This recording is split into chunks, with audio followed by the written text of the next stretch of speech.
Without objection, so ordered. Mr. Sablan.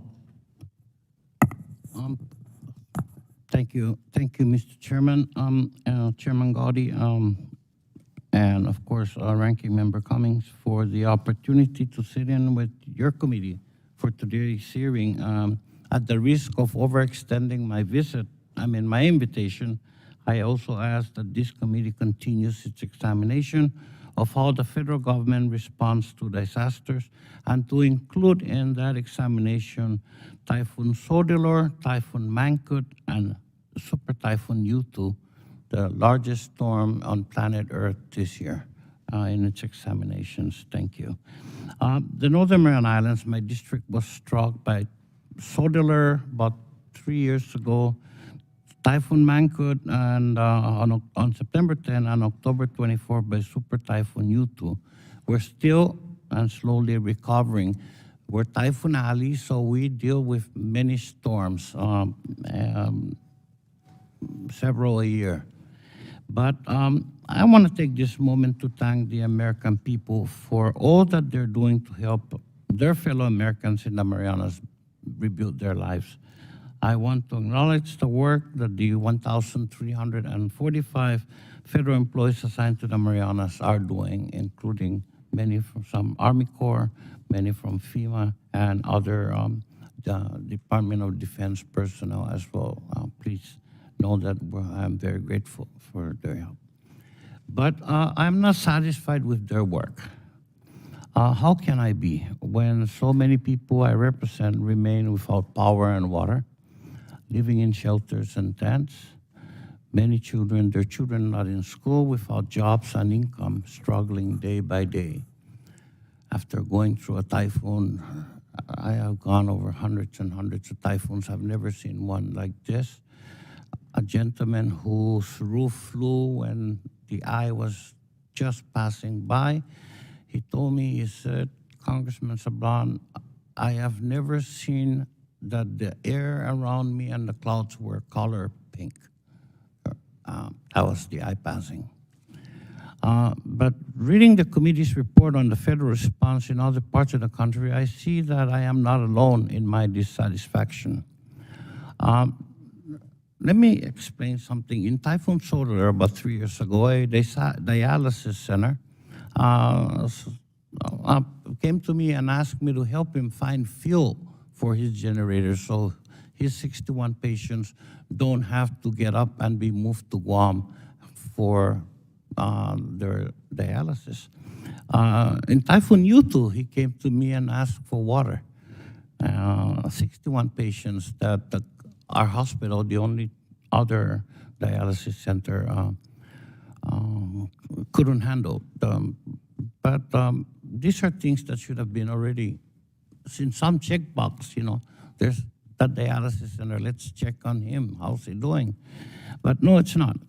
How do I explain to my constituent the slow pace of inspections of damaged properties? FEMA Deputy Administrator Bill Broach, Region 9, Mr. Long, committed to me on November 6th that 90% of inspections would be complete in 30 days. With only a week to go, only 51% of inspections are complete. I asked him when he told me that, I said, are you sure? And he said, yes, I pledge. I give you my pledge. And if I got written up for a conversation I had with one of your staff, and if FEMA would do its work as fast as they wrote me up, then I wouldn't be sitting here talking to you, Mr. Long. But then also, how do I explain to my constituents why inspectors have not called? FEMA told me that I could promise that they could get a call in 7 to 10 days after registration, and they did not. After the typhoon came, I had to go find a generator and open up a registration office in my congressional office and help people use the phone and use and register online. Because FEMA did not do that in the beginning. And it went on for, if I'm not mistaken, sir, up to 10 days. Once FEMA opened a registration office and helping people, I closed mine. But I had to do that because no one was doing anything except telling people, yeah, code this number and register. And some people don't have phones. Some people have phones are on prepaid phones. And I watched a lady sit down for 6 hours in my office, 6 hours, trying to navigate registering with her case with FEMA. But I'll be honest with you also, I watch people get done in 10 minutes. And I come from a place where people are asked, what's your bank routing number? And they said, what the hell is that? So do you know your bank routing number, Mr. Long? I don't.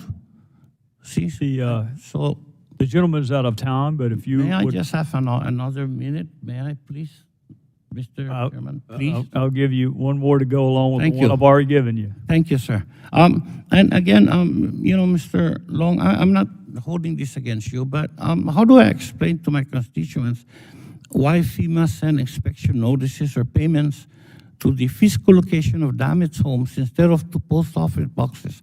There's no home delivery in the Marianas, so the mail piled up at the post office, undeliverable, because they were addressed to the second blue house from the corner, and then returned to the sender, either FEMA or Treasury, for the benefit checks.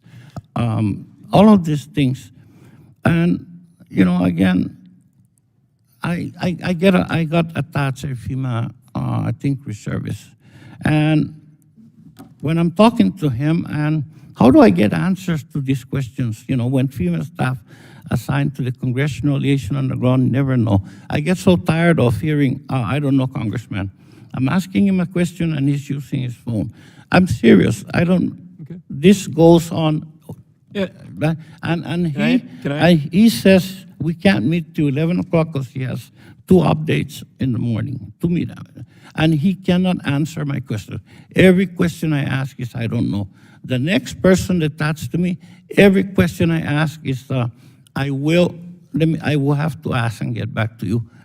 I can understand that. Okay. Yes, sir.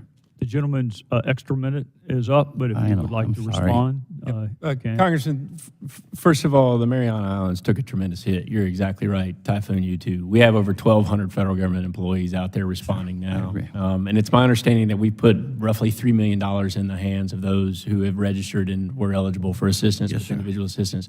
Here's the problem, and this goes back to my original opening statement. We have got to call. It's hard for us when the communication system is totally knocked out. You know, a lot of our registration system is dependent upon whether it's phones, you know, cell phones or the internet, and then being able to mobilize several thousand miles away disaster support teams to manually register people door to door is a painstaking process. They didn't So here's do the that. thing. What I would ask of Congress is, how do we work with the private sector, the Verizons, the telecoms, you know, the AT&Ts of the world to make sure that they are putting forward a resilient infrastructure that we need to use to communicate that doesn't get blown out by storms or burned up by wildfires? Because when that stuff happens, it impacts my ability to do jobs, and it frustrates us, it frustrates you. Yeah. In regards to the information request, I need to go back and ask Yes, Bill sir. Roche why you're not getting the answers, and what I'm going to do is put my regional administrator, Bob Finn, directly in touch with you as a result of this hearing today, and we'll try to clear up any Thank you, information that Mr. Long. Mr. Long, I'm not, I need to work with you because this thing is going to take a while. And on the telephone system, Mr. Long, it's underground. We have a better phone system than Hawaii. I mean, when the typhoon is hit, I keep calling my mother if she's okay. So that's not a problem. It's just that people don't have phones and they don't have the money to pay for long distance calls. Sure. I mean, toll-free numbers. I'd really like, if possible, for someone in your office to come visit so we can talk. Absolutely. Thank you, sir. Thank you, Mr. Chairman, for your indulgence. I'm grateful. Yes, sir. Thank you.